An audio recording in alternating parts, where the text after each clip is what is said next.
Property लिए उस time में उनका वाला ऑब्जेक्शन नहीं था जो किराए से रह रहे हैं? कोई ऑब्जेक्शन नहीं था। जिस टाइम हमने वो मतलब भाई ने हाजी भाई ने जब खाली कराई तब वो लोग भी बोल रहे थे हम खाली कर देते, बोले 2-3 दिन का टाइम दीजिए। और वो धीरे धीरे जो टाइम पे जाकर आप पैसा मांग रहे हैं हमसे। अब कितना महीना हो गया उनको टाइम देकर? उन्हें फेरफार होने के बाद हमारी बात हुई थी कि जैसे 2 महीना हो गया, 2-3 महीना। यानी वो सिर्फ आपसे पैसा ऐंठने के लिए ये सब कर रहे हैं, ऐसा कहना ऐसा ही लग रहा है। वही बोल रहे ना सर, पैसा ही तो मांग रहे हो। तो फिर ये जो सोशल मीडिया पर आपके बारे में चल रहा है कि आपने गाली दिए या किसी को धमकाया, तो ये सब क्या मैटर है? ये सब सरासर झूठ है। वो पता नहीं कब चले गए वहाँ, उनने कब न्यूज बना दिए। उनके पास कोई प्रूफ है क्या मैंने किसी को गाली बका या किसी को कुछ बका या मैंने कभी कोई बात किया? बिना सोचे समझे कोई भी आ रहा, किसी का भी वीडियो बना दे रहा। नहीं, वो आप ये कहना चाहते हो वो महिला के साथ वो हाँ, वो जो 2 लोग उनके साथ जो आए न्यूज रिपोर्टर, उनने एक बार चेक करना था, उनसे बात करना था, तब रिपोर्ट बनाना था, क्रॉस चेक तो करना था सर एक बार। क्या आप इस बारे में मतलब पुलिस में कंप्लेंट किए हैं या करने वाले? पुलिस कंप्लेंट कर चुका हूँ, नोट दे चुका हूँ वहाँ पे, पर पुलिस भी कोई एक्शन नहीं ले रही उनके खिलाफ। उल्टा मेरे ऊपर ही एक्टर लगा दे रही है, लगा दूंगी बोला दे, और प्रेशर बना रहे। जातिवाचक मैंने कोई किसी को गाली नहीं दिया। मैंने आज तक तो लड़की से बात ही नहीं किया सर कभी। कितने लोग हैं वो घर में? वो घर में सिर्फ 3 ही लोग रहते हैं। अभी रहते भी नहीं है, मतलब वो आजू बाजू नहीं रहते हैं। अच्छा, वो सिर्फ प्रॉपर्टी हड़प नहीं है, आपसे पैसा लेना चाहते हैं बस। बस सर आपका क्या नाम है? आप इनके साथ बैठे हुए? मैं भूषण कुमार गुप्ता, ये मेरा भतीजा है। अभी एक बात कही है कि वो लोग वहाँ रहते हैं करके, बट वो घर तो इस लायक है ही नहीं, उसके ऊपर तो छत भी नहीं है रहने के लिए, तो कैसे वो वहाँ रहते हैं? वो रहते हैं नहीं, वो जो आजी भाई है, जो घर की मालकिन है मेन, उसका ब्लड रिलेशन में कोई संतान नहीं है, वो निसंतान है। उनकी बहन के बच्चे हैं। आजी को बस देख रेख के हिसाब से कभी आते जाते रुकते रहते हैं। लेकिन जब उनको पता चला कि इसने मकान बेच दी, तो उससे भी पैसे हटने के चक्कर में या हमसे पैसे हटने के चक्कर में ये सब षड्यंत्र रचा। मतलब बोला ये जाएगा कि आजी भाई ने उनको पैसे नहीं दी, तो उससे पैसे लेने के चक्कर में आपको परेशान किया जा रहा है। हाँ, कि भैया कितने में बेची बताओ, हम कि उनको क्यों बताएंगे?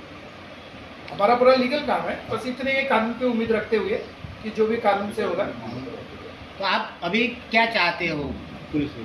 पुलिस प्रशासन से या मीडिया से क्या चाहते हो? मैं चाहता हूँ सर कि ऐसी गलत न्यूज ना फैलाए मेरे बारे में। मेरे पास डॉक्यूमेंट है, सब कुछ है, और पूरी इंक्वायरी के साथ आगे बढ़े जिनको भी बढ़ना है। और फालतू मेरे ऊपर जो मेरी इज्जत उछाल रहा है इधर उधर, जो भी हो रही बदनामी हो रही है, गलत आरोप लगा दे रहे, मुझे बदमाश बना दे रहे, किडनैपर बना दे रहे, कोई गाली गलौज से बदनाम बोल रहा, ये सब चीज़ें मुझे बहुत प्रेशर हो रहा है इसके ऊपर। मैं परेशान हो रहा हूँ 2 से 3 दिन से। बस वो ये प्रशासन से कि मेरी सुनवाई गाली करते थे, फाइल वाइल कर सकते हैं, यहाँ घंटे में बॉन्डर काम चालू करते हैं, तो टाइम मौके पे वो बोलते हैं भैया कि हमें पैसे लगेंगे 8 लाख रुपए। बोलो भैया अभी मैंने जब रजिस्ट्री कर लिया बोला, तब आप बता रहे, बोला ये जब रजिस्ट्री किया मैंने तब कोई था नहीं, तब किसी का नाम नहीं था, वो पेपर पे कुछ नहीं था।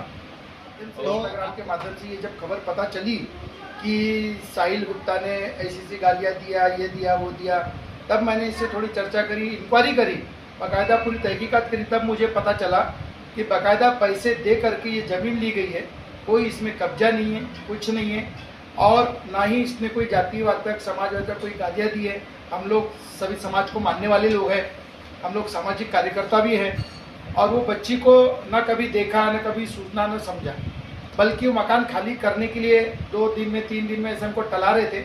लास्ट मोमेंट में बोलते कि हमको 8 लाख रुपए दीजिए, तब हम मकान खाली करेंगे। तो अभी आपको क्या लगता है, आपके भतीजे पे एट्रोसिटी लगा दी गई बोलते हैं, और भी कुछ कलम लगाई होंगी, तो आपको क्या लगता है कानून की ओर से क्या सहायता? तो कानून पे पूरा भरोसा है कि कानून कभी गलत नहीं करता। आखिर सत्यमेव जयते की जीत होती है, और जो हो रहा है उस पर कानून पूरी। तुमचं कोण आहे, रिश्तेदार आहेत का की? बहिणीचे पोर. हो का? काय म्हणतात ते? ते म्हणते तर आम्हाला हिस्सा पाहिजे. हिस्सा पाहिजे हा. ना? तर त्यांचं नाव वगैरे होतं का? नाही, आणि काय झालं म्हणजे तुम्ही इथं का बरं राहताय मग किरायाने? ते धमकी दाखवत, मारा धावत, पोरगाई दावे, नातू दावे. आता नातूच म्हणतो, कोणता पोरगा दावे मारायला तुम्हाला? म्हणजे बहिणीचा नातू, बहिणीचा पोरगा, सून.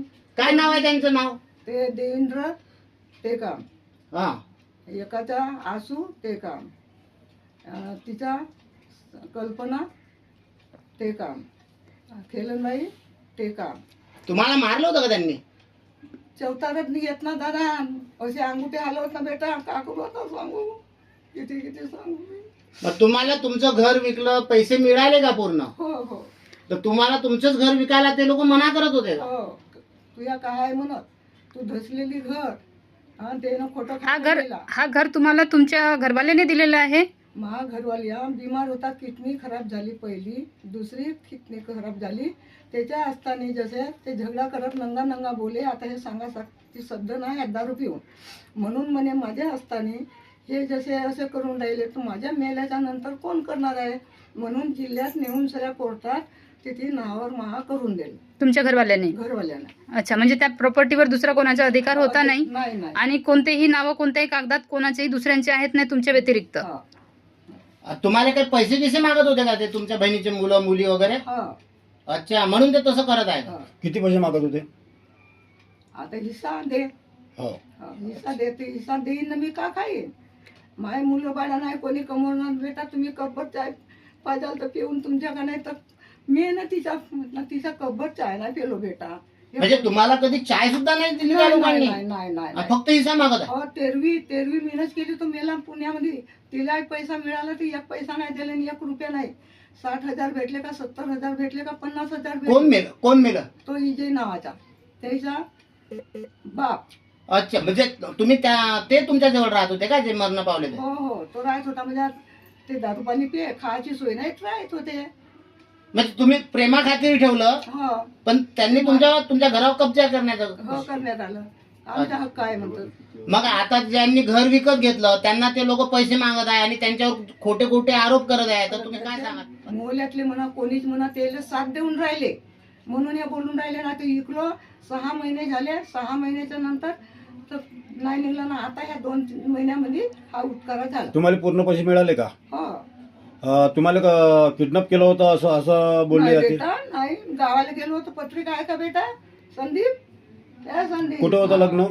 तो लग्न होता बेलटोल्या. आता एक फोन करून सांगतो. कोण? रिश्तेदाराच्या घरी होतं? हो, जशी माझी बहीण काय तिच्या पुतणीच्या देराचा पत्रिका दिलं माझी माय येजो म्हणे आमच्या गावात आले तर गेलो. अच्छा, तर मग तेथून वरात गेली कुठं